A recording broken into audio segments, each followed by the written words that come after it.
In my last video, I talked about resurrection.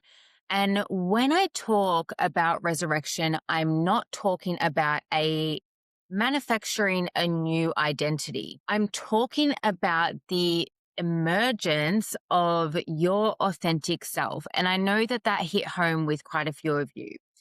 So, fragmentation is the separation of self. Integration is the reconnection of all of those fragmented parts. Creation is the expression of self. And resurrection is the emergence of the authentic self. But in today's video, I want to go deeper into what that actually asks of us, because it is one thing to reconnect with yourself. It is another to create a life in which you can remain connected to yourself. And that is where standards come in. Now, before I go into the video, welcome back to the channel. If you're new here, my name is Gemma. And on this channel, we explore addiction, recovery, renewal, and what it truly means to create a life you don't need to escape. If you find value in today's video, make sure you hit the subscribe button, like the video, and also leave a comment below. It helps us reach more people who are struggling or searching for a different way forward in the addiction, sobriety, recovery space. So let's get into it. Your life is made up of conditions. What gets access to you, what you tolerate, what you repeatedly return to, what you protect, what you compromise, what gets your time, what gets your attention. And all of those conditions either support your connection to self or they're going to pull you away from it. So the question I want you to consider is moving away from who do I need to become, whilst that is incredibly important. I want you to consider the question of what can no longer remain in the way of who I already am. And that question is actually what I'm asking myself at the moment, because in my last video, I said that every next level requires different thoughts, beliefs, and different actions. And I'm currently living that at the moment. There is a bigger expression of my life that I want to create. And for me right now, a huge part of that is sober renewal and the impact and what I want to build with this. So I'm not trying to become a different person, but I am having to ask myself, what does this expression of me actually require? What standards does it require around my time, my attention, my focus, my energy? What am I currently normalizing that is pulling me out of alignment with what I say that truly matters to me? Because at the end of the day, wanting a bigger life or a better life is one thing, but creating the conditions in which of you can actually emerge and be expressed is actually something else. And that's what I have started auditing again. Now, you can normalize almost everything. One of the most extraordinary things about being human is our ability to adapt, right? And it's also one of the most dangerous parts, because if we can normalize almost anything, you can normalize waking up every morning and saying you're not going to drink or use today and doing it again by the afternoon. Or you can normalize literally waking up in the morning and starting to drink that 1 liter bottle of vodka or having that puff of meth like I used to do. You can normalize the hiding, the lying, the losing days, just living in constant freaking chaos and attracting that, knowing that something is destroying you and you just continue to return to it. You can break your own word so many times that eventually you obviously stop believing yourself when you say, oh, tomorrow's going to be different. I'm going to start tomorrow. And when we do that, it doesn't only happen in active addiction. You can get sober and normalize a life that still doesn't feel like it's actually in true alignment with you. You can normalize, let's say, relationships that diminish you or that cause you to question yourself or your worth. normalize constant exhaustion, living in reaction, giving your time to things you say that don't actually matter, and never actually doing the work that you say that matters most to you. Saying yes when you actually mean no.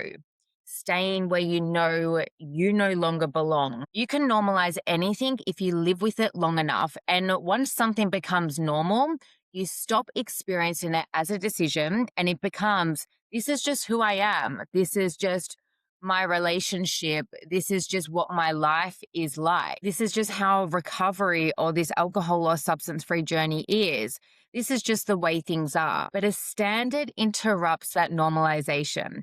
A standard says, just because I lived with it does not mean I have to continue living with it. And nowhere is the movement of that line more visible in addiction. And I'm not saying that people who are addicted have low standards. Like, clearly I was addicted to many hard substances, right?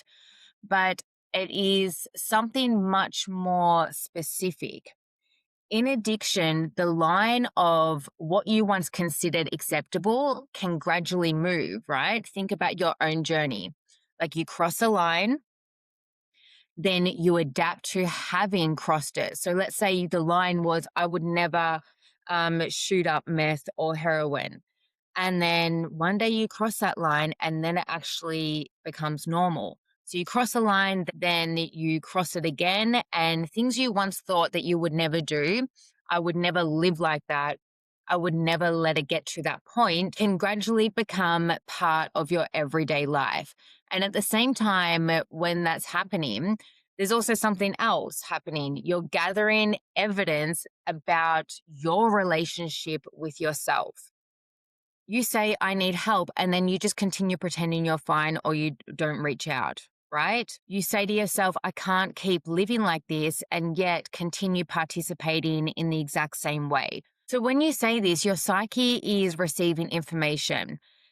Your psyche is receiving basically, my word has weight, or actually, no, my word doesn't have any weight. My needs matter, or actually, no, they don't matter. I can protect what matters to me. Or no, I'm just going to abandon it, abandon at the moment that there is discomfort, temptation, fear, or the desire for immediate relief. This is why standards are not simply about discipline. They are actually about self-trust, because self-trust at the end of the day is not something that you can think your way into. It is built through consistent evidence.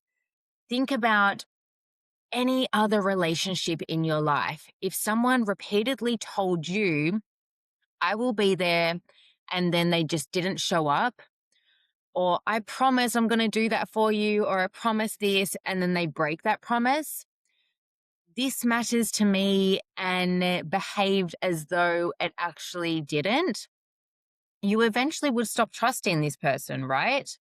And the same goes for ourselves. We do this to ourselves and then we wonder why we feel so disconnected. You cannot build self-trust while repeatedly teaching yourself that your word means nothing. And for somebody using, this can become deeply painful, a deeply painful cycle, because you promise yourself you will stop and then you use again. So eventually you obviously stop trusting your own intention. And that can become its own form of hopelessness. But the answer is not to necessarily make more dramatic promises to yourself. It is to create a different standard. And that standard could look like, I no longer deal with this alone, right? Or it could also look like, when I want to use, I'm going to tell somebody before I act, or I'm going to go through my protocol and my plan for that. Or it could be, I do not keep the thing that is destroying me within immediate reach and then try and call upon willpower. That just doesn't happen. At the end of the day, the standard has to change the conditions, because intention without structure is incredibly easy to override. And that is actually where reconnection with self begins. So when we talk about raising standards, we usually talk about the what we expect from life, right? So money, work, relationships, the house, and what we will and will not tolerate from other people. But I want you to consider this deeper question. What standard of relationship do I hold with myself? Physically, mentally, emotionally, spiritually, relationally, and creatively. If resurrection is the emergence of the authentic self, we have to examine the conditions of consciousness in which that self is trying to emerge. So, what are your current standards supporting connection to self, and where are they requiring self abandonment? That is the audit that I'm doing, particularly for this next phase in my life, and I want you to do it with me. So let's go into the physical side of things. What is the standard of relationship you actually hold with your body? And I'm not talking about, do you go to the gym? Do you eat perfectly? Do you look a certain way? What I want to do is go a little bit deeper here. Do you actually live inside of your body? Can you hear it? Can you feel the sensations? Do you know when you're feeling contracted or feeling really activated, feeling depleted, or actually feeling really open and alive? Do you continually override the body's intelligence and then keep expecting it to carry you? Do you only notice your body when something is wrong with it? Or do you treat it as an object to control, to punish, to improve, to perfect? Or do you treat it as the physical vessel that through which you experience your entire life? If you're currently using, how far have you normalized leaving your body? How much are you asking it to actually endure? How many of its signals have you actually stopped listening to so you can continue on with your behavior? And if you're no longer using, did you remove the substance but you're still living completely disconnected from your own body? You haven't really returned to it. So looking at the physical standards, it's, do I not override the intelligence of my body? Or do I create the physical conditions in which I can actually inhabit myself? Because your body is not separate from your connection to self. It's actually where that connection is lived. Now let's go into mentality. What is the standard of relationship you hold with your own mind? And I'm not thinking about, do you think positive all the time? Let's go deeper again. Who are you continually telling yourself you are? What identity are you rehearsing in your mind that is coming through in your reality? What stories do you keep trying to prove? What do you assume is true about you? What do you repeatedly expect from yourself? What do you believe you are capable of holding? What have you made your past mean about your future? What narrative do you return to when something goes wrong? Is it, I'm an addict? I always fuck things up. I can't trust myself.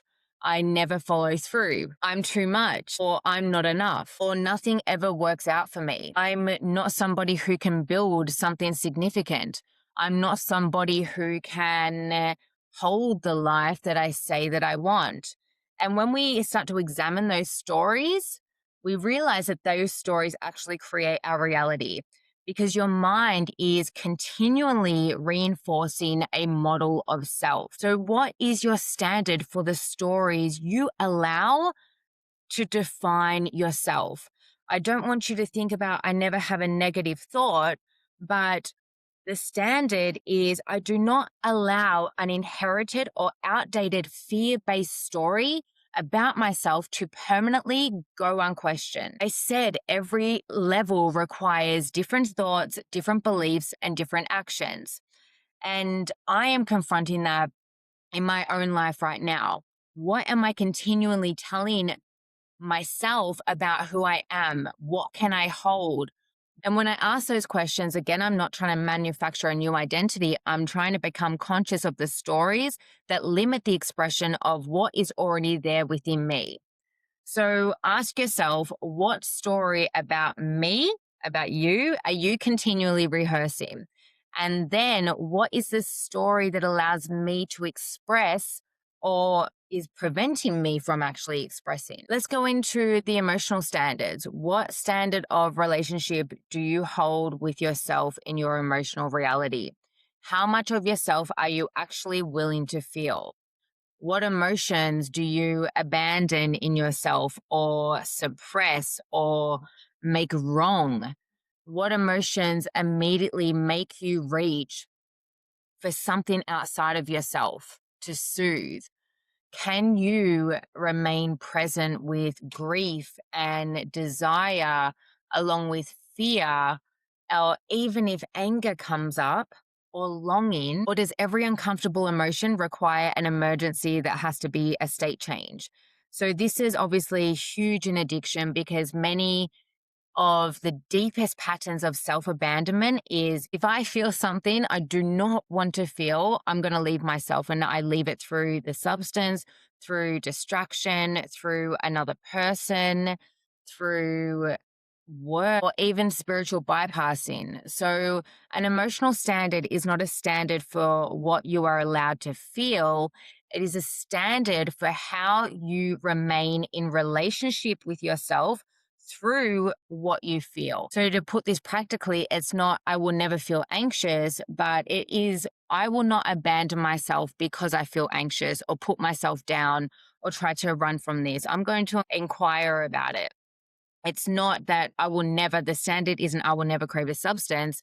It is I will not treat every craving as an instruction. Let's go into the spiritual side of the standard. So, what is the standard of relationship you hold with the part of you that exists beyond immediate circumstance? So, how much of your life do you spend remembering that you are actually more than what is actually happening in this 3D reality, more than your fear, your history, your actual present circumstances, more than what your five senses can currently perceive? Because at the end of the day, we only see about 2% of reality, right? So, how often do you remember that there is an entire field of possibility around you that you cannot see? How often do you speak to source? How often do you listen? How often do you become still enough to hear anything beneath the noise of the mind, of the ego, of the personality? How often do you consciously connect with your breath and remember, I am here, I am alive, I am in this body? How often do you ask your soul to remember its own power? How often do you even connect to that power? This is the standards from the spiritual side, and this is the standards that I have for my spiritual side. So, where am I creating from fear rather than connection? What would I know if I stopped asking the external world to tell me who I am? So for me, a spiritual standard is not I meditate every day because spiritual people meditate.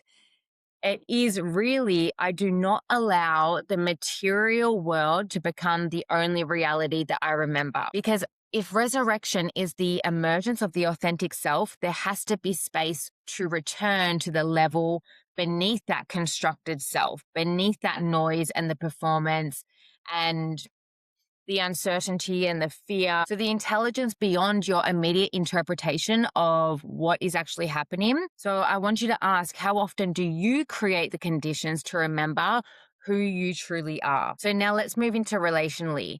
What is the standard of relationship you hold in connection? So, it's not just simply who should I cut off, or let's say, what should I demand from other people? But let's go a little bit deeper here. What happens to me when I am with other people? Do I disappear? Do I perform? Do I feel activated or just uncomfortable in my own skin? Do I try and take energy from people? Do I abandon what I know in order to actually maintain a connection? Do I confuse intensity with intimacy? Do I accept partial connection because I'm afraid of no connection? Do I require another person to abandon themselves to prove that they love me? Can I tell the truth and remain open? Can I love someone without leaving myself, without putting them on a pedestal?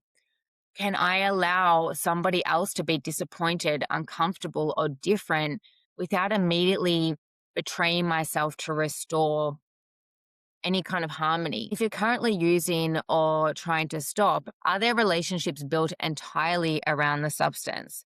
Are there people you only see in environments where you know exactly what's going to happen and what, how that's all going to play out? Are you expecting to create a completely different life while keeping every old relationship, relational condition intact?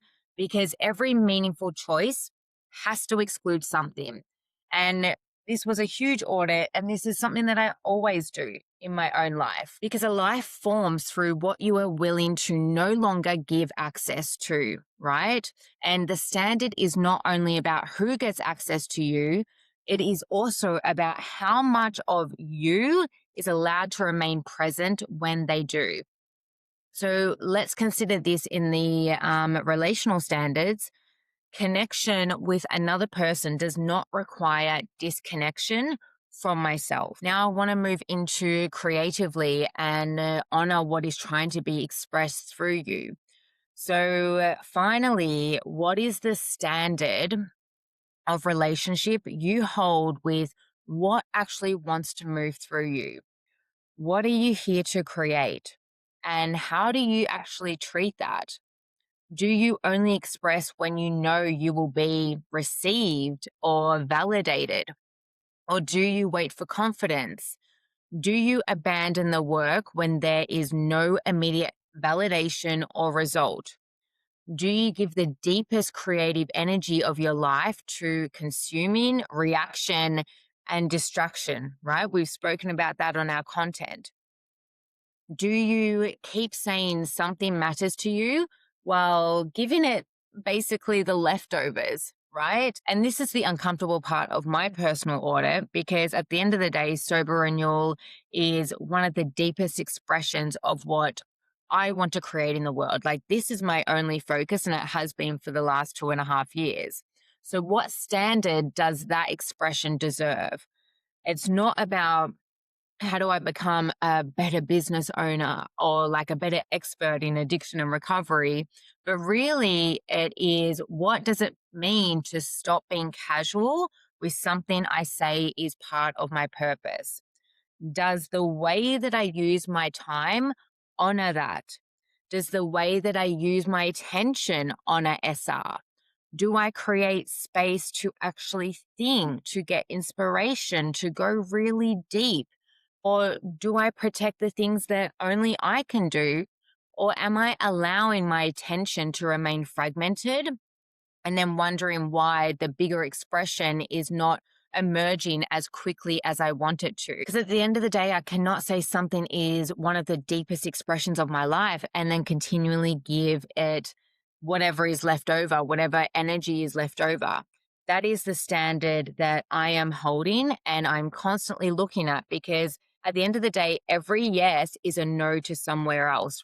Every time I give attention to one thing, something else does not receive my other energy or attention. So doing this audit isn't a way to punish yourself, because some people here raise your standards and immediately think you have to train every day, you can never rest, you must always be productive, I can't need anyone, I have to eat perfectly, I have to have this perfect routine, I have to be in control.